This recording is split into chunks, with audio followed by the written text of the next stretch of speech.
Y'all know what it is, man. This is the legendary Kokane, aka the most featured artist in recording history. And we keeping it humble on the rumble. You better know that at Sam Lab, because y'all don't know they have. It's the legendary, no, living legendary Kokane. So check this out. You ain't gotta give me my roses for 30 or 40 years from now. I'm still out here smashing, and everything get better in time. Just like fine wine. Yeah. Let's go somewhere. Escape this noisy crowd. It's a lie, and I can barely hear what you're saying. The interesting thing is you got a one of a kind of perspective coming in the game at such an early stage when the game was still just a baby, you know what I'm saying? And just being active in the industry all the way up to present. What are some of your insights on you kind of touched on it a little bit, but just if you could, as far as the industry itself though, if you could talk on some of the changes that you've seen over the years. I mean, well, you know, technology done changed everything around.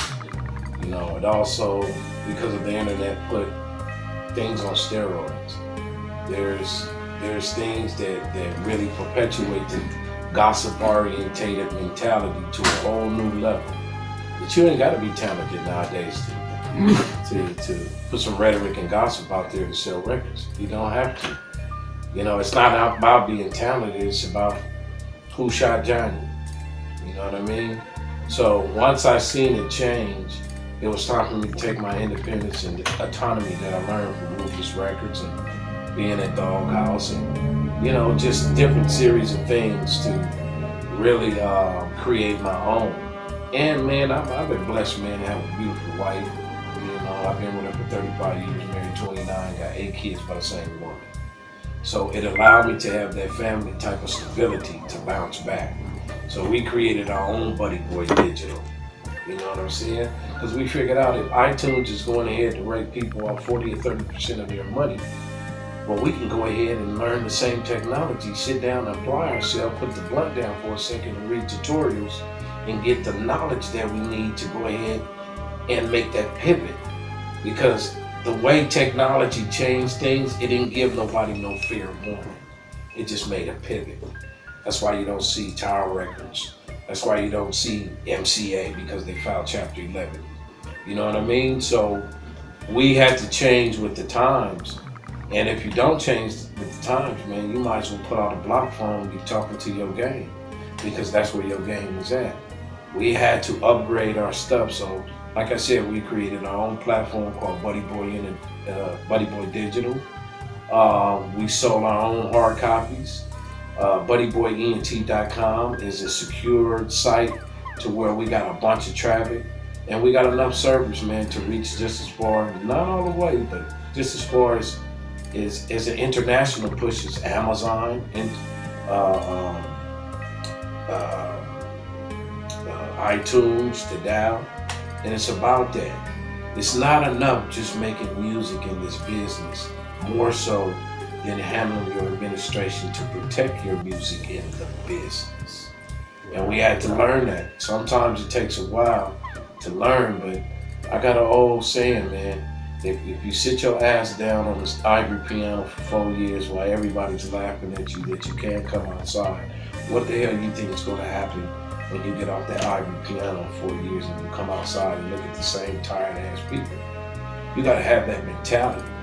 You know, you gotta have an optimistic mentality that, hey, it takes vision. Things are gonna change. How can I protect myself? Because everybody wants the honey and they ain't really thinking about the business and money. We were just blessed enough to have a tight family, to run our business, Buddy Boy Entertainment, like a family-orientated business, to be able to bounce back. Because I've been doing this for 30 years, man, and you hear a lot of one-hit wonders. Niggas is in and niggas is quickly out. You know what I mean? But if you're not thinking in longevity terms, You know what I mean? You're just running around trying to be like a 3-Pac. You know what I mean? A 3-Pac, not Tupac. Right. You know, and Tupac wanted to live and handle his business, just to let y'all know. You know Right, what I mean? right. My car is parked right outside. We'll leave together. No doubt, for sure. So, you mentioned you was with Ruthless and you went to Dogg House. Back in the day, you had a little bit of politics going on between you and Snoop. I remember on your second album, Funk Upon a Rhyme. Right. You had a song where you and Code 187 was calling out Snoop and Right. and Dre. Right. Yeah. So what was the issue then, and then how did it get resolved to where you then became an artist on Dogg House? Well, I first met Dr. Dre at the beginning of '89. Back then, me and Warren G used to stay with Code 187 in Colton, California, at the Cottonwood Apartments Ranch. You know what I'm saying? Remember like it's yesterday. And we were all running around with each other and used to go up to this studio called Audio Achievements in Torrance, where NWA, DOC, and Ice Cube and everybody was performing, you know, did their recordings at Ruthless Records. So we was all family. Back then, Suge was our bodyguard. You know, he also came from being bodyguard with Bobby Brown and different other cats coming out of UNLV. So we were all a tight family at Ruthless Records. Ice Cube left when I was first starting to come around.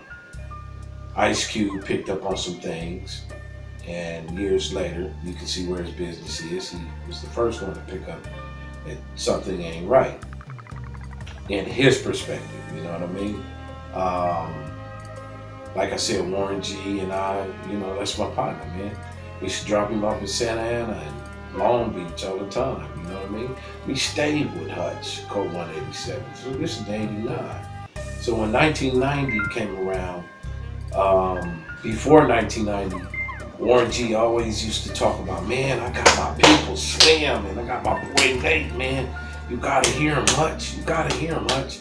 He wasn't even talking to Dre yet. He was talking to Above the Law and Hutch. So in 1990, once Above the Law, Living Like Hustlers came out, I had to wait a whole year to put out my album,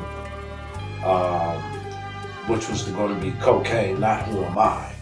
But Eazy was waiting for another big, gigantic deal, which he was the West Coast Russell Simmons in 1990 because he landed a huge deal, his brother, multi-million-dollar deal from Compton. This all in 1990 with Epic Records. It was Poor, Broken, Lonely, Above the Law, and Kokane. So in the same year, in 1990, Warren G brought Nate Dogg after he came from the Armed Services, brought him up to our studio, and brought Snoop up to our studio to audition for Above the Law. Me, Dre, all of us were still together because we were still going to them clubs hearing Ice Cube diss record. God damn, I heard y'all said it all. Used to be. And we were working on the NWA project when Death Row wasn't even in the picture then. So once Snoop Dogg auditioned for Code 187, we was like, I said to Hutch said to me, this nigga's hard. Because Snoop was one of the coldest freestylers I ever heard. I'm not even bullshit. And this was where he auditioned was on La Cienega and Centinela in Inglewood, California at the Edge Recording Studio, which was the Above the Law studio. So in 90, that year was playing out and some things was going on at Ruthless, some discrepancies to where Dre was asking, Above the Law was asking, DOC was asking, I was asking, like, what's going on, man? Some paperwork ain't seeming right. So we were all going to have a business meeting that eazy-e set up. But Dr. Dre and Suge in his ear, you know, was like, man, we want to leave. And at the same time, the first people that was going to be on death row, because we was actually going to leave Ruthless, was Borderline Kokane. You know what I mean? Because we knew Suge and knew Dre long before, and it's not taking nothing away, of course not, from the homie Snoop. But we already knew them because, and Warren G, all of us used to kick it with each other. So at a time, the words that came out of, and the style that came out of our camp above the law was words like ballin', chronic, G-funk. Them are our words. We had a chance to be an influence at a time because NWA was doing something different. It was like the Westcoast Bomb Squad with SB12. 10. But we slowed that bitch down and put some D's on the UFO. That's our shit. Instead of being Parliament babies, and even though we were influenced by that, we wanted to call our style of music G-Funk. You see what I'm saying? So going back to when Eazy set up a meeting to get things straight between all of us, because all of us was really about to leave. We was like, fuck all this. What's going on with the paperwork? Motherfuckers is double dipping. Motherfuckers would sell records over here, go overseas, and it was doubling up, and we didn't know shit about it. Like, what the fuck? It's real shit. But Eazy wanted to work it out because he was in the process of firing Jerry Heller. You see what I'm saying? So he wanted to work it out. Dr. Dre and Suge, whatever poisoned Suge at that time, which when I understand, because Suge was coming from a perspective like, these motherfuckers is taking all y'all credits and shit, and those that own the master is really the ownership. So he had he was right to a certain extent, but Eazy was willing to, in 1990, willing to say, man, let's get this shit together. Dre left. After he seen Cube do what he do, Dre was already setting on lead. And at that time, when Snoop auditioned for Above the Law, he couldn't put a Snoop Dogg record together at all, because he's working on Kokane. Kokane was a signed artist. I was getting ready to release my shit. So Dr. Dre called 187 and said, man, I got this kid over here that Warren G brought the tape over, but I knew you was working with Snoop. I know you working with him. One good thing that Dr. Dre at the time did, he said, man, I don't want to step on your shoes, Hutch, but you think you can give me the blessing to work with Snoop Dogg? I said, man, I ain't hating on him. Warren bought his Warren family. That's your family, work with it. So once they did their thing, we rekindled our business relationship with eazy-e because we were loyal to him. And then Dre was set up on doing his shit. But then at the same time, back then, we were like, okay, we hearing their music, and it's like, wait a minute, that's our same ideas. Wait a minute, we don't want to say Chronic and Records. Wait a minute, we don't want to say G-Funk and Ballin' and Records. Wait a minute, Kokane was called Who Am I? Wait a minute, Snoop Dogg called himself Who Am I? Wait a minute. So it was a bunch of wait a minutes that we felt that y'all robbed us from our ideas. When it wasn't supposed to be like that. So they decided to diss us on a record called Blunts and Tangeray, Corrupt, and what you call it, and they totally, I look back then because we went to make some great records later, but they were put up to that. You know, you always got an instigator, and I guess at that time Suge was instigating. You know what I mean? So they decided to diss us, and it's like, nigga, what you dissing us for? Nigga, yeah, we walk in the club and you can look on the same record I was on, deep cover. Well, shit, Nickel Slick Nigga, Kokane is on that cover. The shit that blew up Snoop. So we were feeling animosity that y'all took our shit. Dr. Dre, you bit our shit. You took it and fooled the people and ran with our sound. You didn't even say where it came from. You know what I'm saying? So it was a big ass deal. You know, Death Row against Ruthless. Ruthless against Death Row. And it's like, you know, once Eazy passed, you know, we understood the dynamics of every label. You always had somebody in there that people say didn't do them right. You know, people say Suge didn't do the people right, or Jerry Heller didn't do it. But then at the end of the day, once those years passed, man, we realized, man, like, what the fuck is we fighting for? I don't care if I consider you take my shit or whatever, you didn't want to say where the influence came from. we could put all that shit aside. So that's what we did, man. In 1998 and 99, once that had subsided, the death row and the Ruthless situation, then I got a phone call from Snoop through a mutual friend that he know named Half Dead, who I was working with a company called Street Institute, which was from Pomino Block Crip. Al Dogg. There was some real ones. And we used to have Trade E, he used to come over. This was all in 1998. You know what I mean? But when I got the phone call, I answered that kite. And I came up to Claremont, California at the end of 98 going into 99. Me and Snoop squashed the funk because we was friends before. He used to call my house in Rancho Cucamonga in 1990. Like, this real shit. Boom. And the first shit we did, he said, man, I got this group called the East-Siders. And I already been functioning with Trey D. He said, I got this group called the East-Siders, man. Your sound would be perfect over here. He was like, when then we got to talking about shit. Like, nigga, when you was dissing us, I was listening to your shit. It's like, nigga, when you was dissing me, I was listening to your shit. We was friends like that. It just a lot of bullshit came into play with the Death Row and Ruthless, vice versa. So, 1999, we're presented with the East-Siders, at the Music Grinder in Hollywood. And the first song that came on was produced by a cat named Meech, who's the son of Mary Wells from Motown, son. So Meech popped that on, dum dum dum dum dum, oh dum dum, so I can't get around.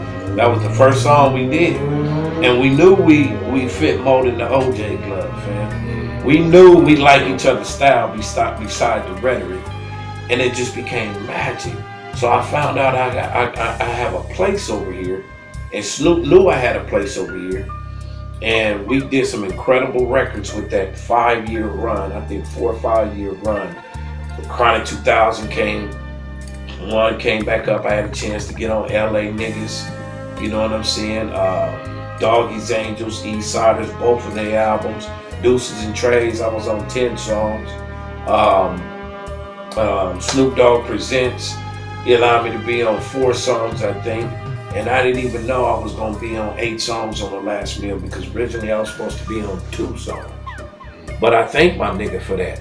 You know what I mean? Because that catapulted my name into another atmosphere by being on those particular records with the Doghouse and Aftermath, rekindling our friendship, not business relationship, because this was a new business we embarking on, but rekindled our brotherhood and say, man, let's put all that shit aside. And when I get you home, we'll be alone. Just me and you, we can do what it do. And when you hear those time periods was an intricate part for Nipsey Hussle, rest in peace, to learn from, and other cats, because it paved the way and allowed the independent people to come out, you know what I mean, and say, well, Eazy did it, Dr. Dre did it, Coke did it, Snoop did it on this shit, East-Siders. I'm inspired to do it like this, you know what I mean? But it's a whole revelation of things that, man, I just had to put it down in a book that's coming soon called Making of a Legend, because it's real history, and it's a lot of gaps that you don't see, that because I'm living, praise God, and really like a disciple and participant of those times, that I can tell you how it really went. Absolutely, it gets no realer for sure. So, just switching gears real quick, how did you develop your style? Yeah, man, I've been studying the greats since '82. I really studying, you know what I mean? I used to emulate George Clinton and Bootsy Collins. I like to roll, Rick James, Curtis Mayfield, you know what I mean? I had a chance to be inspired by the greats, man. You know, and I just kept practicing. They used to call me Rich Little of the game because I used to sound just like him, that's what they say. You know, and the style that I had back then, I know they make a lot of big deal about Drake doing this thing, but you can't knock it, boy. You know, he's a brother getting his, but long before then, you know what I'm saying? It was a mecca. And I was one of the ones from the West Coast, besides learning from your Mixmaster Spade from the West Coast who did his thing, Slick Rick from the East Coast. But the way I did it to be able to sing this soulful stuff and be able to bust at the same time, Kokane was the first. And Kokane was instrumental in helping create the feature game because it was unheard of. You know, a lot of cats used to, musicians in Motown era and your Stax Records, they used to do records with each other, but it's unheard of for somebody to do features that's well over 4,000.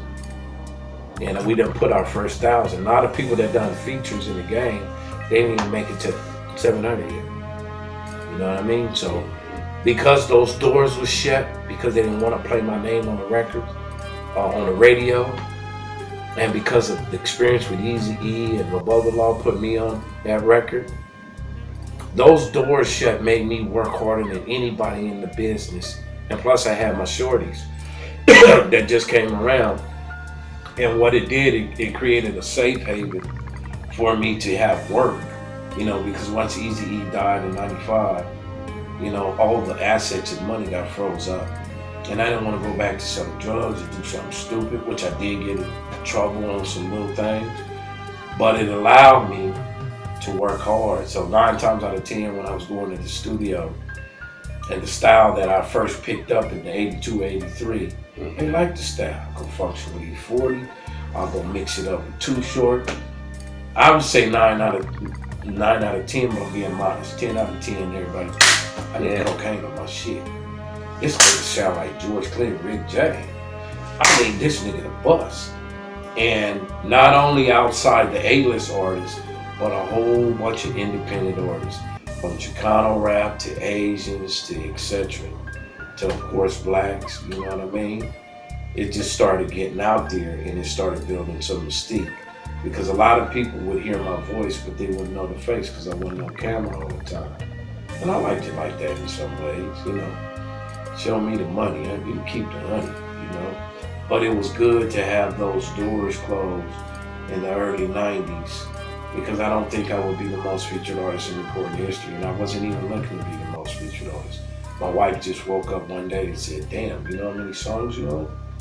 So I had to stop and take a pause because it's, in my humble opinion, it's not enough just to leave a legacy, financial legacy for your kids, more so than a creative legacy and rich music history where you come from. So my kids can be proud where they come from their grandfather and proud where they come from their dad. But the whole thing of it is that even though they're proud, I never lived in my dad's shadow, and I teach my kids not to live in my shadow. Have your own. Mm-hmm. That's Absolutely. Absolutely.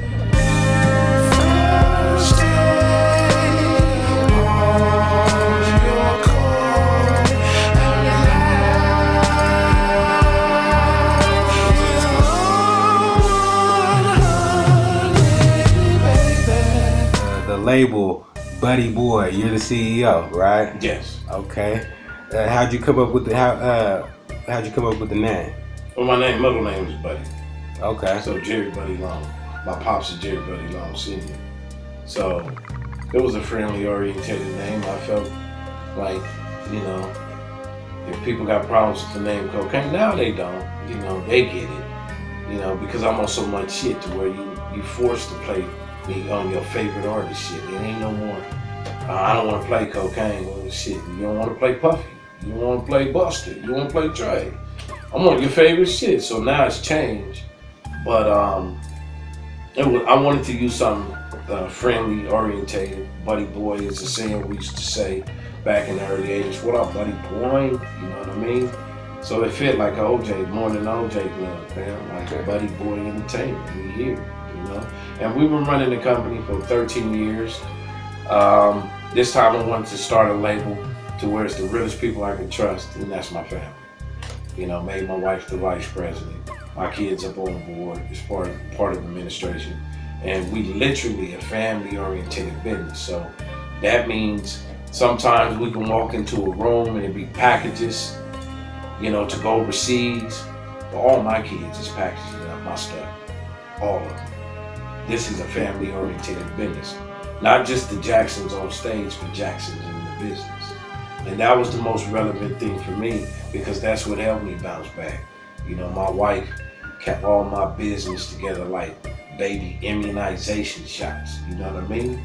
Mm-hmm. And this is the reason why I tell a lot of people, if you don't have people that really you can trust, really people to wake up in the morning and smell your funky breath, you fooling yourself.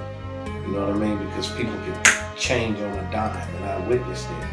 But I'm in a good position right now because that's the realest niggas I can trust is my family.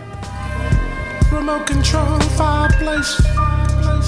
Step your feet on the Persian rug, my love. Bubble bath jacuzzi tub. So you got a new project, Finger Roll. How did you come up with? What's the concept behind Finger Roll? Behind the name. Well, Finger Roll's out right now, but you know I grew up off Iceman, Irving. You know what I'm saying? Wilkins, Kareem Abdul-Jabbar, Magic, and it's a certain technique, man. That when you look at when they go to the rim, they might not dunk it. They just like Earl of Pearl, finger roll. And it's also identifies with the old school. Because back in the days, the players and the pimps used to have the conch in their ear, you know what I'm saying, and the cane, the way they limped and carried their lifestyle. Pimping wasn't lollipop back then when they had the finger roll part in their ear. So I wanted to go back and mix it up with a 2019 twist.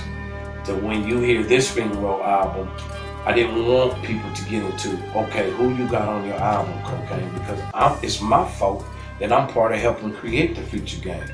I wanted to get back to when if OJ's put out a record or Rick James put out a record. You don't have to hear a bunch of niggas on their shit. All you was into them. So I came up with 18 tracks. I wanted one producer, a solid comrade of mine that we've been mixing up for years, and that's Westcoast Stone, one of the hardest motherfuckers in the game. And I wanted to go back to the analog instrumentation. But I only put three to four people on my album because I didn't want to get into, well, who you got on your album. I wanted to break the monotony and the gossip of who I got as opposed to how the fuck dope I sound, how dope this music is. So I went out and got Bootsy Collins, icons of all icons, you know what I'm saying? I went out and got Give Goody because I wanted some Southern flavor, the original Southern flavor, not the new Southern flavor, which I don't knock, but because of Give Goody and the Dungeon Family, Outkast is the reason why Atlanta artists get to do what they do today. Keep that shit G real. So I wanted that type of flavor and go back to the old school. And special guest with the new flavor is my daughter. You know, she's like daddy, like daughter. You know, this is a way for me to hand the baton down on something epic and classic like this album. And the record came out, first 3.5 weeks we did 6,200 units, ranging from 30 to 65 bucks. 65 bucks getting the whole kit. And because we got our Buddy Boy Digital, we sold over 1,200 units times 21. Now, if you do the math on that, you'll understand multiplication and addition. You know what I mean? So that was the most important pivot, you know, as Buddy Boy Entertainment, and I can contribute that to my wife and my son. You know, he's a twin over there. His name's Najee, and they did some extensive research. Well, like 8 months of research to basically set us up a platform to where we can cut the middleman out. And we did that. You know what I'm saying? And we still got our distribution lines, but on this particular record is that you gotta go to my personal site exclusively at buddyboyent.com. I got what you need. I am your iTunes and I am your Amazon. So that's how we put on our flavor. It's working like a charm. 70% of the record sales happen to come from overseas. You know what I mean? Because sometimes the popular music out here, you know, is muttered down by real good music. You know what I mean? Just because it's popular, but I tell every independent label, go see the world, man. It's a lot of people still riding to music with substance, music with instrumentation, music that tell a story, a testimony, music that make you want to just put your pistol up and go party. You know what I'm saying? It still exists. With this one, I can speak for myself. That's what the finger roll means.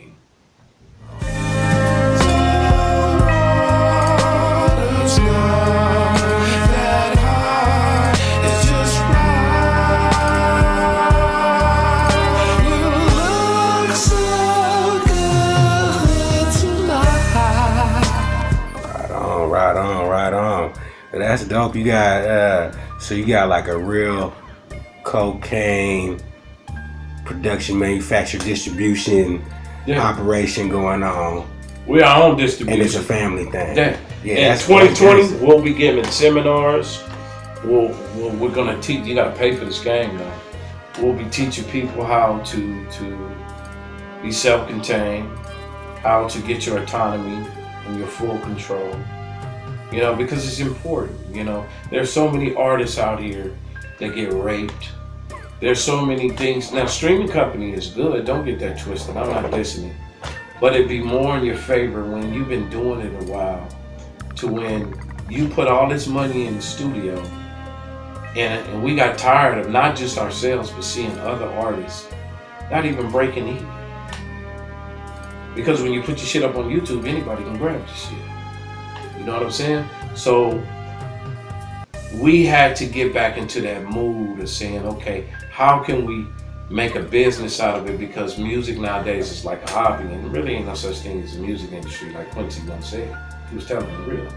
Like what you call Nas said, hip hop is dead. Like RZA, I think it's RZA, said Bobby Digital. You gotta pick up on these things, only if your third eye open. Ours happened to be open, and we made sure we told ourselves that, hey, once we get our shoes laced first, we want to come back and help those young artists that are more intuitive to it, because you can't help everybody. It's like a sperm cell trying to get to the egg. All of them don't, pimpin'. But for those that do, we want you to win, because we know what it's like to spend a lot of money as an independent and having every hand on your shit. It's not cool. It's enough to make you want to throw in the towel. But we were passionate about it, about everything that we do, and optimistic most importantly, because you gotta have vision. And that's the reason why Buddy Boy Entertainment, family-oriented business, is making those proper financial pivots. A player never felt this way. Hey, blew my mind. Caught me by my blind side. Caught me by surprise. Yeah. Absolutely. So you mentioned your daughter got into the game. How did that come about? Oh shit, it's in her. I mean, she's been doing it ever since she was 5, singing in the grocery stores and stuff. But we really started to take it serious when she was around 11 to 12. Been molding her like young Colombiana, you know what I'm saying? And her first record she put out when she was actually 12. It was with the Starbucks out here. I think World Vision and Starbucks. Her song was called All We Need Is Love. And with her being on that project, they sold them out a certain amount of records that actually helped third world countries get water pumps. Something that we take advantage of, well, not Detroit and not other spots, because they still got lead up here. But over there, her record was definitely a part of helping millions of dollars to come through. So I'm glad that she was able to do that, because that's the most important part, is to use your music, whether you flip burgers, when you have a business, just as a catalyst to really have a large reach to help people that don't have. So the humanitarian spirit was on my daughter already, and that was a good start. So we really been, me and her mother, and we just been molding her since she was 12 years old. She's 23 now. And I put her on most of my projects for the independent records I put out on the Buddy Boy. And all we was doing is just growing her. See, anything that you want in life, it's not always about getting it right away. It's about growing into it. And she was very serious. We didn't force her. And that's why, you know, she like daddy, like daughter. Plus, sing, beautiful inside and out. And it took that long for us to shape her into this person that she's about to become even more. So what else is coming up next with Buddy Boy Entertainment? Well, right now we got our hands, you know, into a lot of stuff. I've been on some hot records lately, hot list artists. I'm on a new Burner album. Just reflipped that with G Perico and Spitter and Burner. On the new Pete Rock and Yuck Mop album. In fact, me and Pete Rock about to do a project called Who Stole the Soul. It's just a lot of things that I'm doing, man. We'll be here for days trying to explain it. You know what I mean? But I just thank everybody for tapping in, and you know, I appreciate anybody that require cocaine. You know, when you're doing this for a long time, you know, it's always elevation. You know what I mean? And it's hard to elevate because it fluctuates sometimes. So you got to be really passionate about what you're doing. This music, being able to say fuck the politics, step out the crowd, do your own thing. Let alone the motherfucking haterships. You got to practice being a black belt and ignoring all the hater shit, because that's what get under your skin. And I've been able to do that over the years. Plus my family been able to do it over the years, and it's working, man. You feel so warm inside.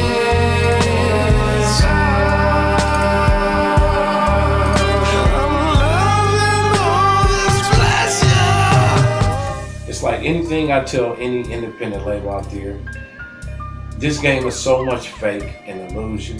You'll have people diss the shit out of you, don't see the best in you, but then all of a sudden when you start making records and selling shit, all of a sudden it's just like you the baddest person that ever did something to them, or hey, how you doing? Fake love. You just gotta be able to recognize it and thank God for every good or bad situation to help you move into the mentality where you need to be. And the mentality where you need to be is focus on what you have, take your time, and most importantly, don't allow distractions to rent space in your mind, because that's what can throw you off your tip. And because I have a beautiful family, they never said no. You know what I'm saying? Despite of what I went through and how many haters come my way and this and that, it really helped me pivot. Because it's hard. You can't name too many motherfuckers that pivot, that when they reach a certain age, you can see your E40s, your shorts, and your Dre's. Man, but come on, man, that's only like 2%. Right. So I'm just blessed to have a beautiful family to give me that inspiration. And at the same time, the diehard cocaine fans to see whatever I do and love the same old two steps and not just compromise just because a motherfucker is popular. Stick to the goddamn script, you know what I mean? So I'm humbled at that, bro. Girl, you got me shook.